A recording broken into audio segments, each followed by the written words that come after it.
حضرت حسن بصری رحمۃ اللہ علیہ کی زندگی کے 3 واقعات۔ حضرت حسن بصری رحمۃ اللہ علیہ فرماتے ہیں کہ مجھے میری زندگی میں 3 واقعات بہت عجیب لگے تو لوگوں نے پوچھا حضرت وہ کون سے واقعات ہیں؟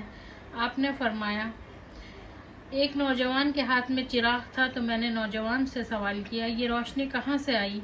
تو جیسے ہی میں نے پوچھا یہ روشنی کہاں سے آئی، اس نوجوان نے فوراً پھونک مار کر چراغ بجھا دیا اور کہنے لگا حضرت جہاں سے آئی تھی جہاں چلی گئی وہیں سے آئی تھی۔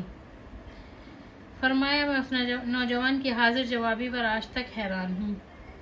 ایک بار 10-12 سال کی ایک لڑکی آ رہی تھی، اس کی بات نے مجھے حیران کر دیا۔ بارش ہوئی تھی، میں مسجد جا رہا تھا اور وہ بازار سے کوئی چیز لے کر آ رہی تھی۔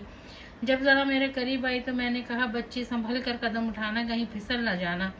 جب میں نے یہ کہا تو اس نے آگے سے جواب دیا حضرت میں پھسل گئی تو مجھے نقصان ہوگا، آپ ذرا سنبھل کر قدم اٹھانا، اگر آپ پھسل گئے تو قوم کا کیا بنے گا؟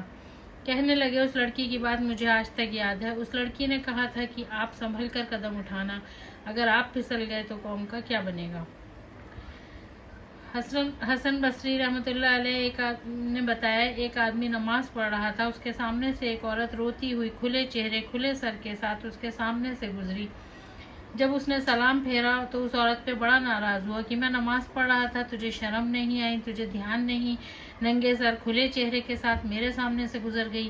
عورت نے پہلے تو معافی مانگی اور پھر معافی مانگ کر کہنے لگی دیکھو میرے میاں نے مجھے طلاق دے دی ہے اور میں اس وقت غمزدہ تھی، مجھے پتہ نہ چلا کہ آپ نماز پڑھ رہے ہیں یا نہیں، میں اس حالت میں آپ کے سامنے سے گزر گئی، مگر میں حیران اس بات پر ہوں کہ تم اللہ کی محبت میں کیسے گرفتار ہو کہ کھڑے ہو پروردگار کے سامنے اور دیکھ میرا چہرہ رہے ہو۔